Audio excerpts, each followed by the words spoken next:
Selamat malam semuanya. Kembali lagi dengan belajar bareng Yetro. Kali ini kita akan belajar mengenai peta konsep atau mind map pendidikan Ki Hajar Dewantoro. Oke, langsung aja kita tontonin terus ya.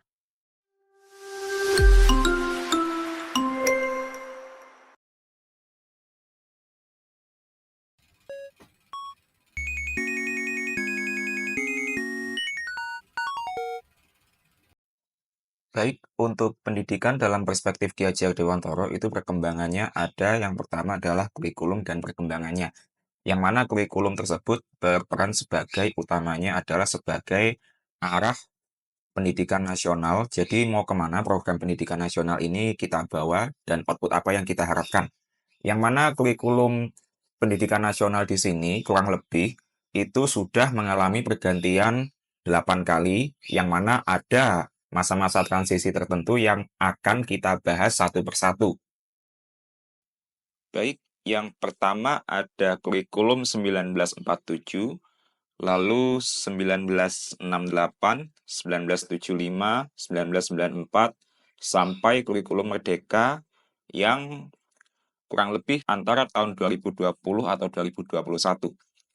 Baik, kita akan menuju kurikulum 1947 terlebih dahulu, yakni fokus pendidikannya adalah membangun identitas nasional, menanamkan Pancasila, dan masih berpusat pada guru dalam hal pengajarannya, metode ceramah, dan hafalan.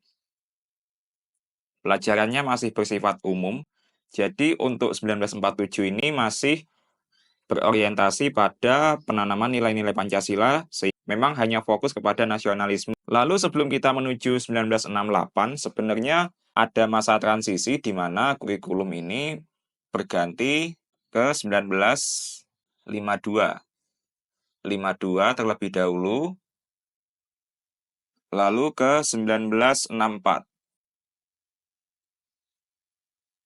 Dari sini kita bisa lihat, dari 1952 dan 1964, mengapa ada kurikulum baru di 1968? Dikarenakan pada waktu itu ada perubahan orientasi politik, yang mana di tahun 1950 Indonesia pernah mengalami RIS, Republik Indonesia Serikat. Sehingga untuk pandangan kurikulum di bidang pendidikan sendiri itu sedikit ada perubahan dari negara kesatuan ke negara serikat. Sehingga untuk tahun setelah 1950, Indonesia menganut UUDS 1950 yang mana peralihan dari RIS menuju NKRI kembali. Karena Republik Indonesia Serikat hanya berlangsung kurang dari 1 tahun, akhir 1949 sampai 1950. Lalu untuk di kurikulum 1968, di sini berfokus pada pengembangan karakter, keterampilan hidup, dan kecakapan khusus, yang mana untuk metodenya masih berpusat pada guru. Namun dalam hal ini sudah ada pengembangan latihan soal, jadi ilmu-ilmu eksak sudah ada. Tentu dalam hal ini PMP, Pendidikan Moral Pancasila, masih merupakan materi yang sangat dikedepankan atau diutamakan. Lalu kita beralih kepada kurikulum 1975, yang mana fokusnya adalah untuk penguasaan ilmu pengetahuan. Di sini seperti ilmu hayat, ilmu zat, dan ilmu pasti, itu kalau di zaman sekarang namanya sudah ganti ilmu biologi, kimia, dan fisika. Nah, di sini adalah cikal bakal dari ketiga ilmu tersebut. Ada juga sekolah menengah atas atau sekolah menengah umum juga ada, yang mana terfokus kurikulum ini pada pembangunan nasional, keadilan sosial, dan penguasaan ilmu pengetahuan, yang mana masih juga fokus pengajarannya atau pembelajarannya berpusat pada guru. Kurikulum 1984, di mana kurikulum 1984 ini fokusnya adalah untuk pengembangan potensi siswa secara optimal dan relevansi pada kebutuhan masyarakat. Untuk fokus pembelajarannya mulai bergeser ke pembelajaran aktif. Dalam hal ini bisa dikatakan ada istilah di kurikulum 1984 adalah CBSA. yang mana CBSA ini adalah singkatan dari Cara Belajar Siswa Aktif. Dan untuk pelaksanaannya lebih fleksibel, memberikan otonomi pada sekolah. Ini sebenarnya mirip-mirip kurikulum Merdeka ya di 1984 ini, hanya saja untuk skalanya mungkin skala penerapannya masih terbatas seperti itu. Dan masa berlakunya hanya 10 tahun karena di tahun 1994 ini sudah berganti kurikulum lagi. Kita beralih ke kurikulum 1994, yakni untuk fokusnya adalah kemampuan berpikir kritis, kreatif, dan pemecahan masalah karena di tahun 1994 ini masyarakat Indonesia sudah mulai menggunakan komputer, salah satunya komputer IBM atau istilah orang tua kita zaman dulu itu komputer kluthuk gitu ya dalam istilah Jawa ya, IBM. Yang mana sebenarnya komputer IBM ini ditemukannya di tahun 1975 oleh perusahaan IBM itu sendiri. Dan untuk fokus pembelajarannya siswa aktif namun masih berpusat pada bapak atau ibu guru karena pembelajarannya berbasis tekstual ya. Kontekstual sudah ada namun hanya sebatas observasi seperti itu. Lalu kita beralih ke kurikulum 2004. Nah, setelah Orde Reformasi ada perubahan kurikulum yakni kurikulum 2004 atau nama lainnya adalah KBK, yakni kurikulum berbasis kompetensi. Sesuai namanya, kurikulum ini berfokus pada kompetensi siswa yang relevan dengan dunia kerja. Untuk KBK, kurikulum 2004 ini memang masih getol-getolnya mempersiapkan peserta didik untuk terjun ke dunia industri. Walaupun sebenarnya pendidikan di tingkat SMU juga sebenarnya masih banyak peminatnya.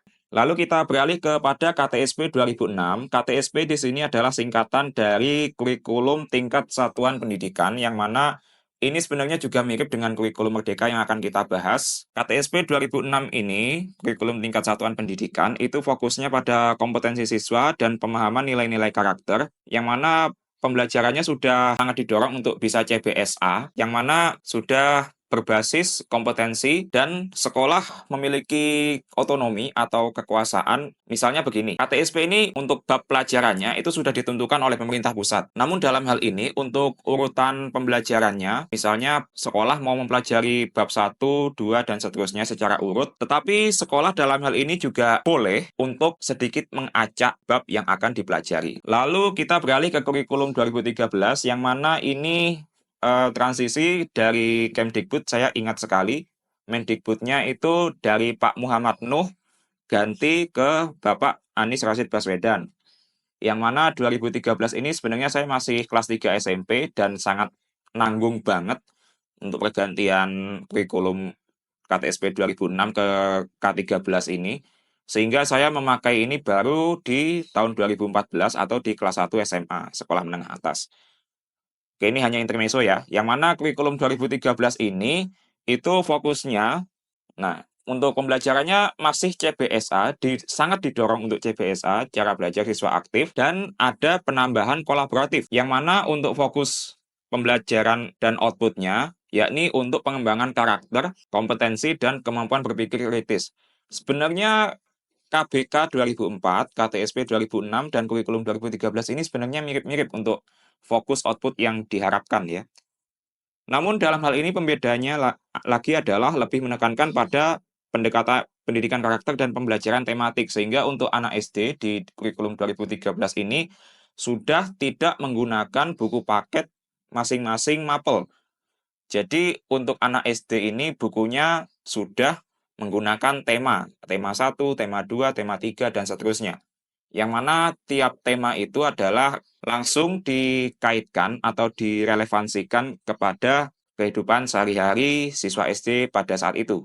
Dan yang terakhir, kurang lebih 9 tahun kemudian atau 8 tahun kemudian, dicetuskanlah kurikulum Merdeka oleh Mendikbud terbaru kita, yakni Bapak Nadiem Makarim, yang mana kurikulum Merdeka ini fokusnya adalah kepada pengembangan profil pelajar Pancasila dan fleksibilitas bagi sekolah, mirip-mirip seperti KTSP 2006 ya, yakni untuk mengejar pemahaman siswa sesuai CP. CP itu capaian pembelajaran yang ditetapkan secara nasional oleh Kemdikbud RI. Sekolah bisa memilih atau memiliki otonomi tersendiri supaya peserta didik itu bisa paham untuk mengejar pemahaman siswa itu sendiri.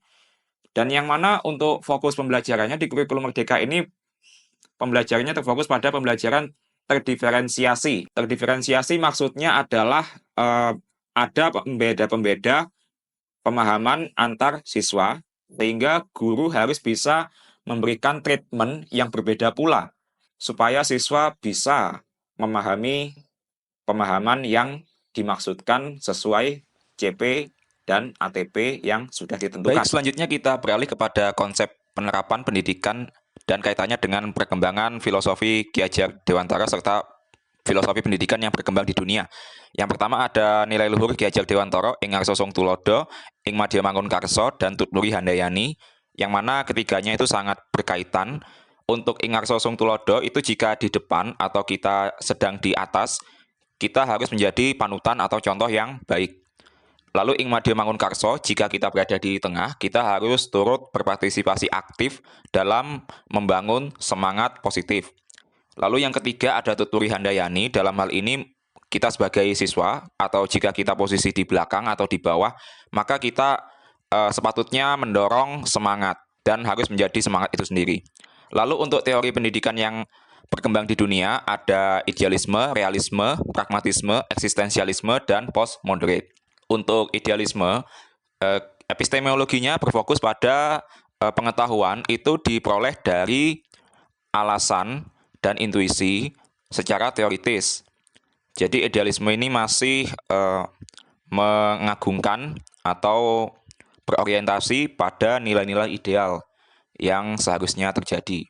Jika realisme, kita berfokus kepada pengetahuan diperoleh dari pengalaman sensorik dan pendekatan saintifik atau pendekatan ilmiah, yang mana realisme di sini sudah mulai menerima kenyataan secara pengalaman serta mengelaborasi dengan pendekatan ilmiah. Lalu untuk pragmatisme sendiri berpandangan bahwa pengetahuan diperoleh melalui pengalaman dan eksperimen, yang mana pragmatisme di sini sangat cocok untuk pendidikan setingkat SMK atau sekolah menengah kejuruan. Yang selanjutnya ada eksistensialisme, yang mana di sini pendekatannya adalah pengetahuan diperoleh melalui pengalaman individu serta pilihan. Yang mana eksistensialisme ini mirip pragmatisme, hanya saja ada pengembangannya sedikit di bagian pengalaman individu dan pilihan bagi individu. Lalu yang kelima, ada postmodernisme, di mana fokusnya sudah berganti ke pengetahuan itu merupakan relatif dan sociality constructed, artinya terbangun berdasarkan kesepakatan sosial, masyarakat, dan budaya yang berlaku. Dan terima kasih kepada para insan cendekia karena sudah menyaksikan. Silakan berikan masukan Anda semua, yang semuanya sangat berharga, baik itu like, dislike, subscribe, ataupun komen. Tentu dalam hal ini kritik, saran sangat kami butuhkan, serta kita bisa berdiskusi lebih lanjut. Dan untuk referensi daftar pustaka sudah kami cantumkan di box deskripsi pada video di channel ini. Sekian, terima kasih para insan cendekia, semangat terus untuk menjadi pembelajar sepanjang hayat, dan selamat malam.